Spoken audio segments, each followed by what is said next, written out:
Israel's soldiers recovered the remains of Muslim hostage Yusuf Ziadne from a Gaza terror tunnel. Yusuf was killed in Hamas captivity. There were also findings relating to Yusuf's son, Hamza. Hamas took 4 Ziadne hostages, the father and 3 of his children, on October 7th. 2 Ziadne children came home in the November 2023 deal. Hamas murdered over 24 Muslim Israelis in the October 7th massacre. Hamas held at least 8 Muslim Israelis captive in its terror dungeons. These are Arabic-speaking, Islam-believing people, many with relatives in the Gaza Strip. Surprised? That's right. Muslims in Gaza hold Muslim hostages because they are Israeli. The Jewish state risks soldiers to rescue them because every Israeli, no matter what their religion, deserves to be safe at home with their family. The name Hamas means Islamic Resistance Movement. Hamas said it's fighting against the Jews for Muslims. Hamas are cynical liars. Hamas do not value human life, Jewish or Muslim, in Israel or Gaza. Hamas endangers Gazan lives by fighting from behind them. No one, Muslims or Christians, Jews or Arabs, can live with Hamas still in Gaza. Israel fights to preserve life, all life. Hamas sanctifies death. Remember, at least one Muslim is still held hostage by Hamas. Hisham el-Sayed is a mentally handicapped young man. Hamas has been holding him for 10 years and is refusing to release him. At least 7 Muslims were murdered in Israel by Hamas rockets on October 7th, including 4 teenage brothers whose home was directly hit.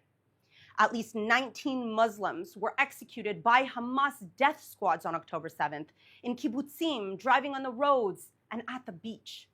Fatma al-Talakat, mother of 9, was on her way to work.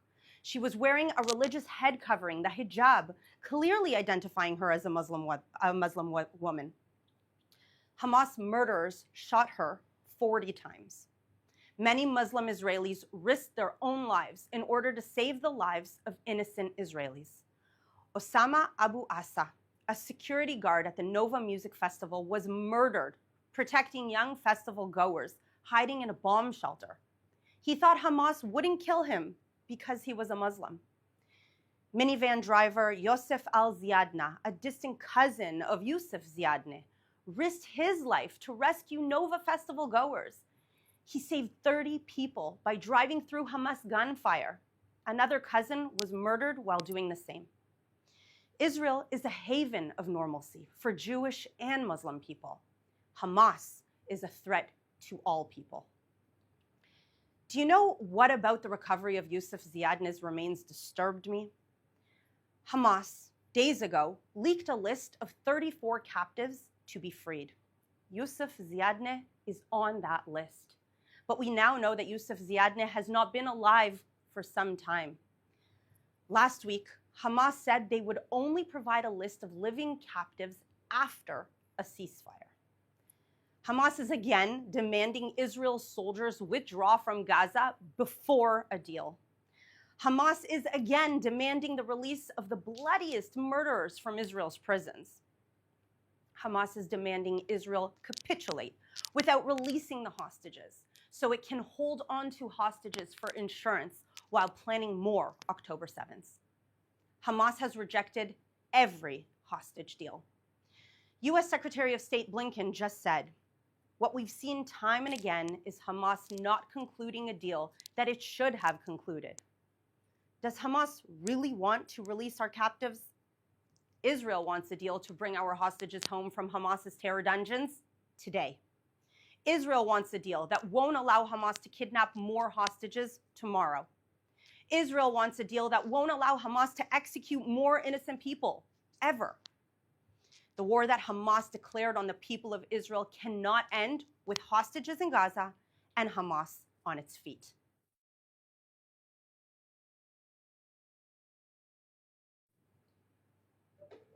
Another reminder about Hamas. Yesterday, Hamas again fired at a humanitarian aid crossing. Hamas want to stop aid coming into the Gaza Strip. They haven't succeeded. Yesterday, 255 humanitarian aid trucks entered the Gaza Strip from Israel. 172 truckloads of aid were collected from the Gazan side of the border by international organizations. 800 truckloads of UN aid still await collection. 20 patients and caregivers entered Israel from the Gaza Strip en route to medical treatment in Jordan. Yesterday, despite Hamas's attack on aid, Israel continued to provide high levels of aid to Gaza.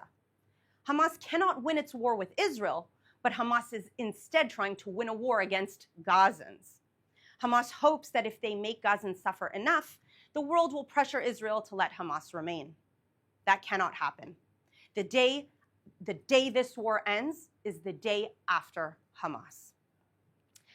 Let's take some questions now from our audience watching live on social media. Our first question today comes from Farah on social media, who asks, I've been reading about Islamic extremist groups in Canada looking to hold a caliphate conference. Can you explain what's happening? Yes, absolutely. And as a Canadian myself, this boils my blood. There is an organization. Their name is Hizb. I'm hoping I'm pronouncing it right. Hizb ut Tahrir. And this organization has been banned in various countries in Europe, such as Germany. They are an Islamic extremist group, and they hold an annual conference called the Caliphate Conference. So this year will be the Caliphate 2025 conference. And basically this is an anti-Semitic, misogynistic organization that wants to spread Sharia law by creating a caliphate. For those of you who don't know what that means, it basically means one Islamic state ranging across Southern Europe, Northern Africa, and the Middle East. Of course, within their mandate, they want to eradicate the state of Israel. They are very clear and open about it. And this organization was supposed to hold its annual conference in a city just outside of Toronto called Mississauga. The mayor released a statement that she is pleased that it will not be held in Mississauga for various reasons, but they have moved this conference about 50 kilometers down the highway to my hometown of Hamilton, Ontario. It is completely outrageous that in a country, in such a diverse country like Canada, such a welcoming country like Canada that prides itself on love and multiculturalism, that there are conferences that are calling for the eradication of the state of Israel, that are spreading dangerous, violent, jihadi ideologies on Canadian soil. They are misogynistic, they are anti-Semitic, and there is no room for these organizations in Canada. Our next question comes from Aaron on X, who asks, I keep seeing reports of Jews criticizing Israel from various parts of the world. Why is it that these self-hating Jews don't understand the mission of the Jewish people? Okay, so I personally wouldn't call them all self-hating Jews. I know there's, we sometimes we tend to call them that because they don't support the state of Israel. But I do want to break this down on a few different levels. First of all, criticism of the policies of the state of Israel is completely okay. In fact, the beauty of living in a democracy like I do is that I, as an Israeli citizen, can criticize the policies of my government. And I don't necessarily need to agree with them all. And nothing will happen to me if I say that out loud. What we're seeing with these so-called Jewish organizations around the world, it's important to take these all with a grain of salt because they are being funded and backed by Qatari organizations, and they are being promoted on various medias such as Al Jazeera. And we've seen that they don't consist entirely of Jewish people.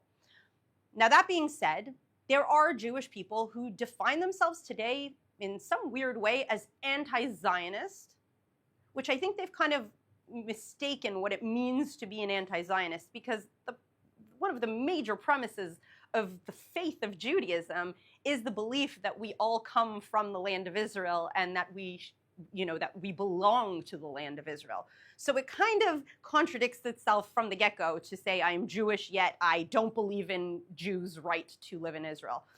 But that all being said, what we are seeing with these young Jewish people across North America is that the same kind of rhetoric, the same indoctrination, the same false narrative, false information that is being fed across traditional media and social media that is reaching everyone, it is reaching Jewish youth as well. And so I wouldn't call these people self-hating Jews. In fact, quite the opposite.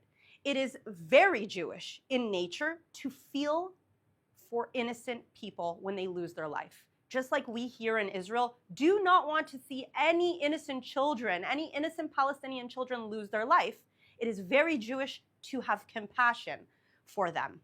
The problem is their facts are just wrong. They are just wrong in their narrative, they are wrong in the history, and they are wrong in thinking that it is possible to be Jewish and not believe in the Jewish people's right to live in the land of Israel. Our next question comes from Adam Wilkinson71 on Instagram, who asks, will Donald Trump put troops on the ground in Gaza to help rescue hostages? That's a great question. No one really knows what is going on inside of Donald Trump's head right now except for Donald Trump. We have seen him make statements that all hell will break loose if Hamas doesn't release the hostages by the time he is made president once again. We have seen also that he has sent an envoy right now to Doha, Qatar, to continue pushing for negotiation. I don't know what he means when he says all hell will break loose, but I think that his rhetoric and how he's speaking right now to the terrorist organization is exactly how we should be speaking to terrorists. We should not only threaten them, but we should also act on those threats and be made serious so that they know you don't mess with democracies, you don't take innocent people hostage, you don't wage war if you're not prepared to lose it.